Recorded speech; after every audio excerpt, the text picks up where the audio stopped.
We had really, I think, shook the foundations of the industry with AC1 when we introduced, gorgeous looking game with these open world cities, seamless, no loading, and we've done pretty much what we can do with the last generation. Right, we've taken both consoles to pretty much their breaking limit. So the initial project goal for ACU, and the name spoils it a little bit, it was to create the first fully and next-gen Assassin's Creed by blurring the lines between like single-player, multiplayer, co-op, and the purely online element of more social games. So narrative works when you're motivating the player on a very linear story, but when you create a rich open world with all these different activities, it needs to be more. We wanted to create a city that not only is super detailed, large, and beautiful, but we wanted to have depth to that city. We wanted it to be full of characters, full of NPCs, full of activities, and full of rewards. And we wanted to let the player loose in that universe and really let them explore and find that stuff on their own.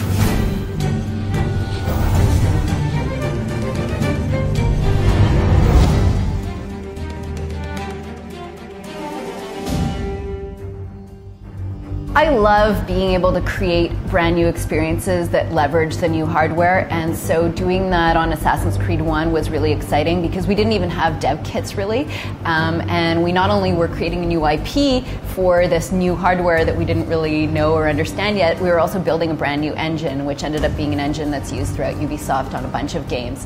And our focus was really, what can we do on this hardware to change the gameplay experience for players? What can we do that's never been done before? AC was built as a single player experience, most and foremost.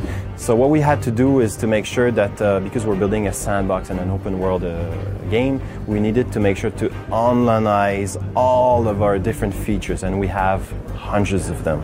When you're on a mission, we tend to control a lot. This is the opposite philosophy of what we did with Unity. The idea was to create a large, living, breathing, systemic city, let you manipulate that city, and then embrace that sandbox nature, even in missions. We've reimagined all three main pillars. First one being navigation. So parkour will give the players more abilities than before. Control over going up or going down, and precisely selecting where players want to go. We've reimagined the combat pillar altogether as well. I guess the fight system is a little bit harder than before, and that's also done on purpose to support the third pillar, which is stealth. So altogether, these three pillars, they come together and they form the core gameplay loop of our game. It was the great time to do the same types of bets that we did on AC1 for a new generation change. So we looked at all of our workflow and we made sure that we could iterate as fast as possible. So we were able to focus on multiplayer afterwards, and on top of that, obviously, we were able to do a big push on graphics to get a totally new experience. But we really wanted to focus on something that would take us back to the core of Assassin's Creed. So going back to a large, sprawling urban center. So we asked ourselves, if we were to go back to that route, what would be the perfect setting to showcase next-generation hardware? Well, Paris is the most visited city in the world. It's literally, teeming with monuments. You can't turn a street corner without running into some sort of landmark. And then the period of French Revolution was a period of really of upheaval with, hundreds of thousands of people taking the streets. So we're like, well, the crowd, social stealth, is one of the core pillars of the brand. The large, sprawling urban areas is another core pillar of the brand. So why not bring that all together and create a game set in that, unique setting? So this is sort of how it converged. So you've got all the landmarks in, and these landmarks are incredibly huge. Like, they're close to one-to-one scale. So it really feels like you're in Paris. If the city has literally tens of thousands of buildings, and if you can go into one in every 4 buildings, every building is a potential story. Every building is a potential reward. And you really start getting a sense that the world is no longer a movie set. It feels like an actual world. The other thing we did is when you say French Revolution, well, there's the word revolution. That's more than a dozen people screaming, right? So you need to have large crowds. So we're up to about, I think, 5,000 NPCs on screen right now. And those NPCs, I'm not talking about like just people like random animations. These are interactive. So if you for example, you do something that will startle them, like shoot a gun in the air and they're right next to you, they will bail, they will run away. So having 5,000 characters on screen just running away is a feat unto itself, but it's something that we've been working on for a very long time. So suddenly we're in a big open world and a huge city. So the idea is to create opportunities for people to come together and have fun things to do in co-op. We're supporting 4-player co-op, and we have tons of content. There's single-player content, there's co-op content, and also players can just explore the city together and experience Paris together, which is really exciting. Our goal was to unify what we were doing separately, which was multiplayer and our strong single-player experience into one single game. That's why we needed to build the right team and then really take our time to do that. We had a studio in Annecy, we had a studio in Singapore, a studio in Quebec City as well. This year around, we're still working with these major studios. We've added Toronto to our list of partners this year. So we knew that Assassin's Creed Unity was looking for partners. They were in pre-production at the time, and basically Vince came over with a couple of other people and said, hey, this is where we think you guys can help us. Our role on AC Unity was bringing that knowledge of creating good co-op maps and co-op gameplay and applying that to the Assassin's Creed universe. In the past, we worked on co-op, but it was within a much smaller scope in terms of the size of the world, something that we called like broad linear level design, where you do have opportunities to branch off and do different things, but within a very confined space. We really wanted to steer away from that. So what we think is, if you make the world challenging enough, if you make the opportunities be easier or more logical to perform by multiple players, if you then give those players complementary skills, people will naturally play co-op. So you have to really keep that in mind and make sure that you design for every possible approach and for every possible play style. Some players might be more action-oriented. You need to make sure that the fights on the ground are good and that the difficulty is balanced appropriately to encourage co-op. Back in, I think around October, I started talking to Vince about how, Toronto, since we're working on co-op and we know that they would probably need a co-op demo for E3, I said, hey, Toronto wants to get involved. Doing demos is always taxing, but as I said, it's part of the process. We have to do it. We want to do it. The way game development is done on this project is Montreal's in charge of all of the technology, all of the tools, all of the features, or most of the features. And specifically for the demo, we're kind of building the top parts of the layers of the content. So we're building, the city, the levels, the mission, everything that kind of sits on top of the foundation of the technology and the features. So we have to work together. Ultimately, it's a good win for the team, and once we have it, we have a cool benchmark. And then we can say, remember the E3 demo or the other demo? Well, that's the kind of quality we need to hit for the rest of the game.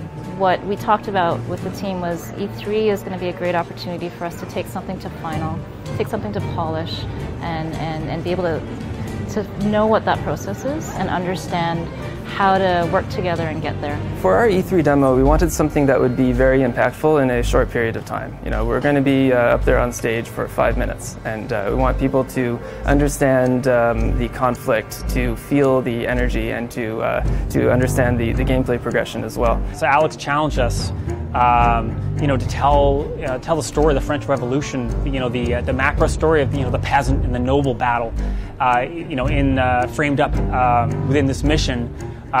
We were going to set up the conflict between the classes, that really defines the French Revolution. In the French Revolution, today's extremists were tomorrow's moderates, and the next day they were dead. And this is what happened throughout the whole thing, right? So this lent itself really well to that sort of who is right, what is freedom, what is control, right? And that sort of shifts. So the idea was to really tell the story of what it's like to be a noble, thrust into the hands of insanely violent and angry peasants, we're going to have to do that first person. And you know, AC is not a first-person game, so it's really a jolting experience. So we decided very early on to go with a very classic conflict from the French Revolution, which was the people versus nobility. And we set the map, the mission around the bread riots that broke out early in the French Revolution. So you're going to see streets that are full of chaos and under pressure, and that really represents the population that we're wading through and that we're climbing over.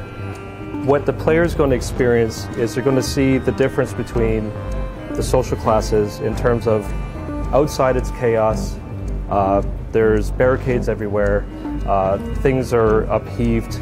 You go inside, and all of a sudden, visually, everything is very organized, very formatted. So the mission takes place with peasants breaking into a palace. The peasants are starving. Inside the palace, the corrupt marquis is having a party. He's feasting. And there's this inequality, and you can really understand that as a player. And that's what we built the whole demo around. Take care of this, or I will use your head as a piss pot. So the nice thing is, even though we're spending a ton of time building this beautiful palace and the gardens and everything, we'll actually have that in game. And we have featured actually quite a lot of content which will be shipped in the game in that same location. Friday afternoon, we kind of got the call from Montreal to say, okay, we've cleared our schedules, why don't you and Natai come over? We're going to sit down, go through the entire E3 strategy and figure out how to get our two demos to complement each other, but as well as get your demo down to this 5-minute window. So we flew out Monday morning, spent 2 days in Montreal. We scrubbed through everything at a super detailed level, and we found some really great solutions. Things can be tweaked.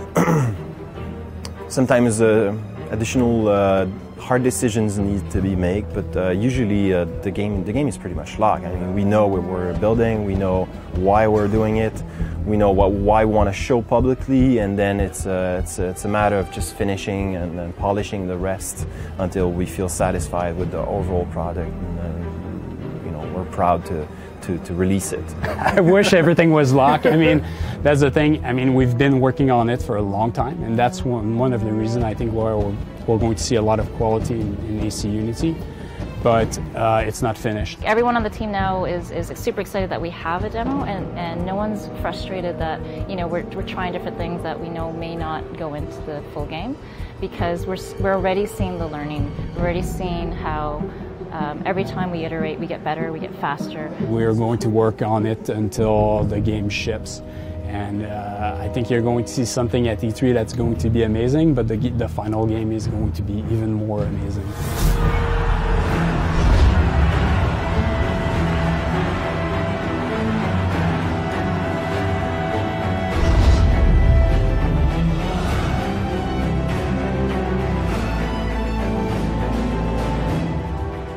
For AC, we decided to invest a lot in mining. One of the main subjects that we attacked is GI, global illumination, which also includes sky occlusion.